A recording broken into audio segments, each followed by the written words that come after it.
brought to you by Knights of Awakening. This is the Labyrinth, sort of. Labyrinth's been my platform for mysticism for a long time, and this is gonna kind of cover mysticism, at least as it concerns symbols and etiquette, respect, and the nature of how those play in larger aspects of things like the nation itself and what that means to us as a people. Now, this started, a friend of mine said they didn't understand what the big deal about the whole kneeling thing was, how it was such a big sign of disrespect, or how someone could take it as a sign of disrespect. And I want you to understand that I'm very middle of the road. I'm not going to hit this on either side, not extensively at least, because I'm going to hit both sides, but I don't hold one side or the other as more true. I think both sides have very good points. And I'm going to hit on some things that I talked with them about as well in this. So, what we have is a situation where we have football players kneeling in protestation of the murders that have happened to people of color, the unfair treatment that is still going on in the nation, and various other things of that nature. This is very important stuff that does need to be addressed. Our country's not perfect yet. Nowhere near it. And we need to recognize that. Now, before someone says that I'm hopping on this bandwagon or that, let me be very clear. I've met a lot of cops in my life. I've met maybe 3 real dicks, to be really honest. And I've met probably 20 or 30 really nice people.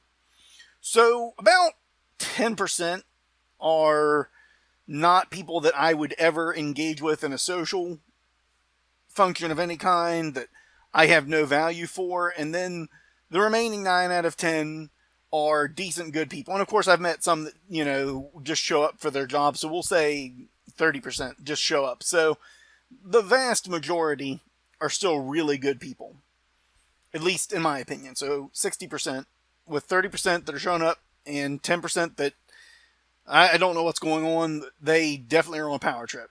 So that happens. That's my perspective. And yes, I'm a white male in America, so my view may be very skewed. And I get that. And I'm not putting anyone down for anything they've experienced, nor am I claiming to know all that goes on. But, and there is a but to this, we have to get it out there what it is we're talking about first. So that's the one side of it. We're kneeling to protest what has happened. This is symbolic, and this does play into magic a bit. This is national level magic. This is national level spellcraft. They want to change. They're going to use a symbol. They're going to empower, and they get other people to empower that symbol and make that change through that. Which is great that they want to make those changes. The other side of that usually are people that are veterans or police officers, emergency services, people that have some reason to feel a very strong connection to the nation, or people that are simply patriots, true, honest patriots. They love the country. This is what it is to them. And for the most part, those people are not saying that all of this is perfect.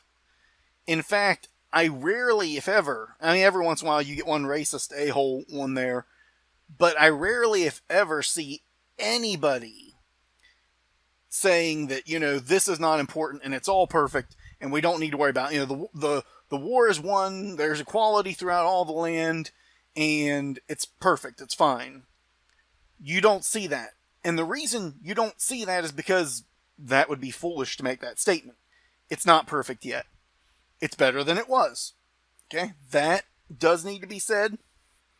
The fact that it ever was is the nature of history. The nature of the fact that we have come so far in 200 years that it is unimaginable to us what the world was like, and that 300 years ago, no one would have questioned slavery as the right thing to do. It would have been obvious. How else are you going to get things done without slavery? So in 200 years, we have evolved socially further than our ancestors ever could have hoped to. that is important to understand. With that understanding comes an understanding that while we've made these big jumps, things are not perfect. We're still fighting thousands of years of bad ideas and programming from various religious groups and people in power. That is the world we're in. So we set down these foundations.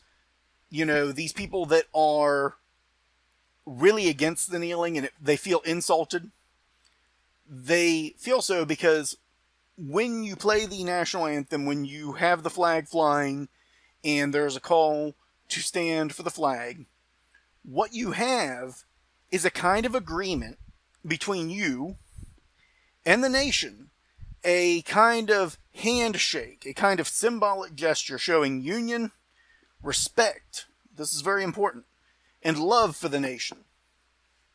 From the person kneeling's point of view, either the nation is sick, or maybe they do want to insult. I can't get inside the head of everybody. Maybe they do want to insult. Maybe they don't want to insult. And some of them even said that's not their intent. Maybe it's just that they feel that this is more important than national pride right now. And that's fine. I'm not going to call it right or wrong. They're coming from that point of view, from the veterans, from the people that have served or are serving, from the patriots, we'll call them. From their point of view, the level of disrespect that was shown is akin to treason. And I'm going to explain why, because there's symbolism that goes with the etiquette of the flag. The flag is flying. You should stand and place your right hand over your heart. When you say the pledge, you should do that. You should stand at attention, preferably with your hand over your heart, you know, as signs of respect. If you are showing a sign of being very upset with the way things are, you're very unhappy, you would place your hand to your side, and that would be an extreme protest and in a sense of etiquette, much like taking the hat off at the dinner table.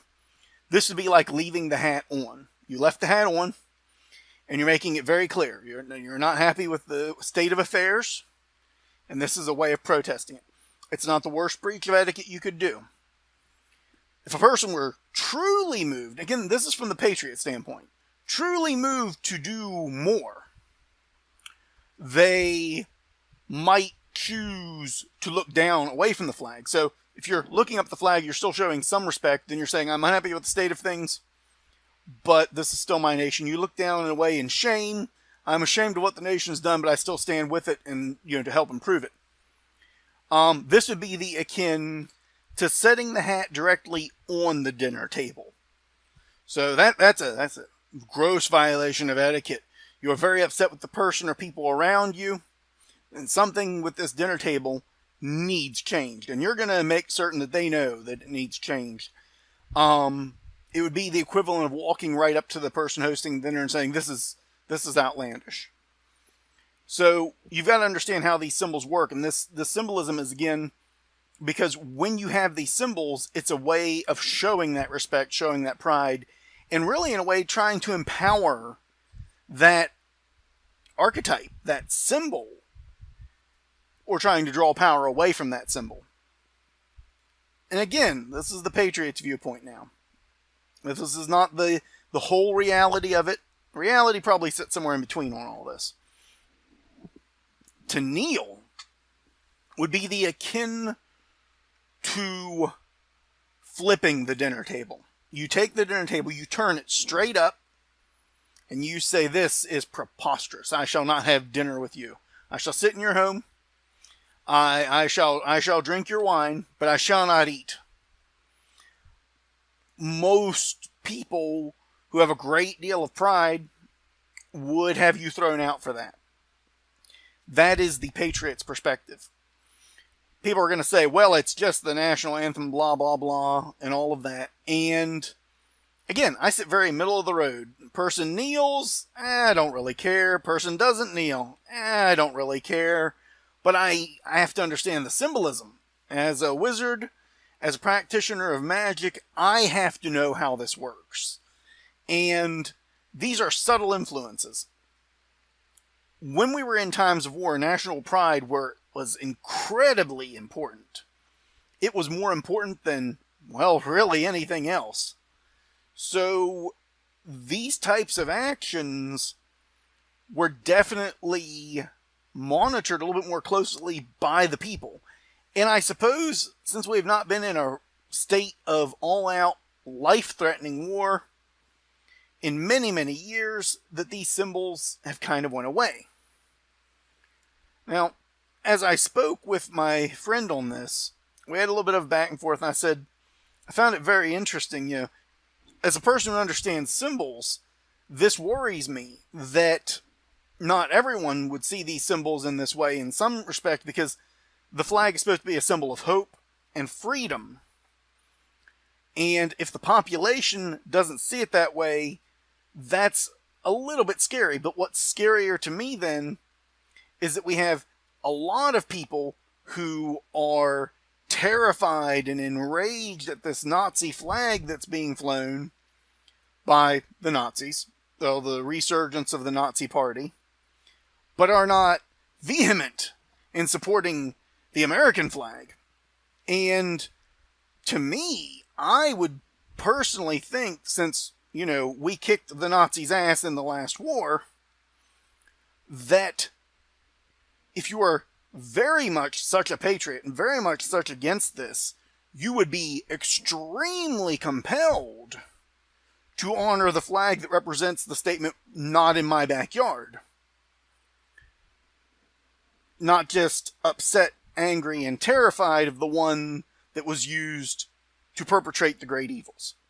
So this then tells me that a symbol of fear and a symbol of terror, a symbol of hatred, still has power. As a magician, this concerns me a little, that a symbol of hatred is going to have power to move people and upset them and control them, but a symbol of hope and freedom, well, who cares? That is very concerning from a mystical point of view, because it means that as a society, we are pouring a lot more energy into fear and anger. We are empowering fear and anger on such an insanely high level, but we are not pouring anything into hope or freedom or the dedication to human rights. And maybe that's why we are where we're at right now. Maybe we've laid our own trap and walked right into it. If you believe in magic, you believe in mysticism, you believe in energy work, you believe in these things, then where we put our focus, we determine our reality. Maybe we're here because we put our focus here. Because we focused so much on what we hate instead of what we stand up for, that we lost what we stood up for. I'm of the belief that I'm not a big fan of the Nazi flag. I'm iffy as to whether or not we should legally be able to prevent people from carrying it. And I have a lot more to meditate on that as it concerns what that would do to human rights in general, the freedom of speech, but also by allowing it, what that does for allowing a group to hold a symbol of hatred and parade it in our country. The only flag that really should be flown in our country, technically, is our flag. And that is a hard thing to balance. At what point does national pride outweigh freedom of speech? And I don't have an answer for that yet. I'm still contemplating it, ruminating on it. And my opinion changes from day to day until it will solidify into something that I can say is my definite truth. But I can tell you this. I have a much greater sense of pride in the American flag than I do any sense of hatred for any flag anywhere. Maybe I define my life through a sense of hope and an ideal of freedom and betterment. Or maybe I'm not one who's easily scared or terrified. I don't know. But I know that the entire nation, scratch that. The larger portion of the nation is terrified of one flag and dismissive of the other. And that worries me. It worries me that a symbol of hatred gets more power, more focus, more directed energy from our people than a symbol of hope. But that doesn't mean I think the right to kneel should be removed. You see, if that flag is going to have any meaning, It has to support the right to be disrespected. But it still troubles me that it's not. So I sit in the middle ground.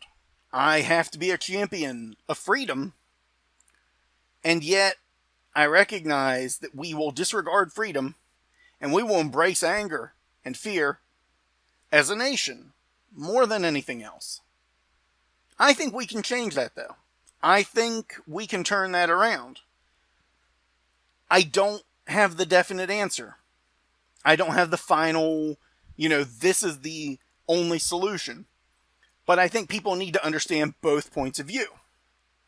Many soldiers I know are in support of the right to kneel because they feel that what they're fighting for is that ability to express free speech. And even the ones that disdain the kneeling, for the most part, support the right. They feel insulted, they feel that their service isn't respected, and they feel that the person has no love for the nation, but that they don't need to. That if you're going to have a nation of free speech, you have to allow people to direct that however they want. I honestly believe if both sides on this kneeling issue understood each other, that a compromise would be found that was both respectful and at the same time would get the point across. And I don't know, maybe we can find a way. Maybe allow them to kneel, but maybe have them hold a folded flag when they do, to show that they still respect it, that they still honor it, that they still respect the country that it represents and the nation and the ideal, more importantly, that that nation was founded upon, that we were all created equal. Or maybe an option I haven't even thought of yet, but I honestly believe there are better ways to deal with it on both sides, because I also see the extremist on both sides. If you're not in favor of kneeling, then you're a Nazi. That's silliness. If everyone who disagrees with you is a Nazi, then you have no idea what the word really means, and you're propagating a myth. At best, at worst, you're making it easier for the Nazis to sneak around without us being actually able to see them, and I want to be able to keep an eye on them, because you know what? If I know what they're doing, I can stop them. Or I can rally enough people to stop them. So, there's that side, and then the other side, on the extremist, well, if you're kneeling, then you don't love the country, and you're a traitor and should be kicked out. If this country does not support the freedom of speech and expression in that way, then that means we already lost. It's over. The war's done. We failed. The Constitution failed in its mission. It didn't achieve what it was supposed to do on any level. We should seriously consider giving the country up to someone else. If everyone who kneels is a traitor, then we failed.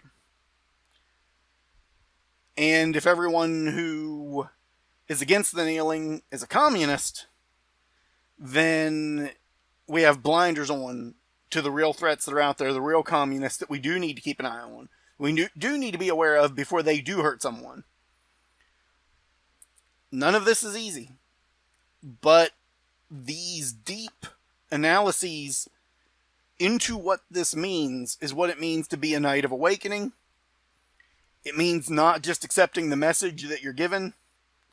It means looking at both sides and giving them an equal measure and trying to understand both sides of any debate so long as the sides have reason to be understood. And I think that's important.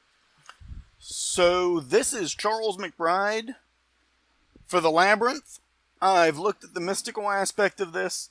I don't think I need to express how bad it is to have a large portion of the nation basically saying this symbol has no value, nor do I need to express the danger of a large portion of the nation from a mystical standpoint saying everybody who doesn't agree with me is a traitor. That's pretty obvious. If where your focus goes, so does your energy. No one's focusing on anything positive. No one's focused on making a change, on making the difference. They're just focused on trying to win a smaller fight in a larger battle that, as a nation, we do need to win. We need equality and fairness. We need to remove these terrible things that have been happening, and we need to find a way to respect the ideals that our country is founded on. So thank you very much, and awaken the night within.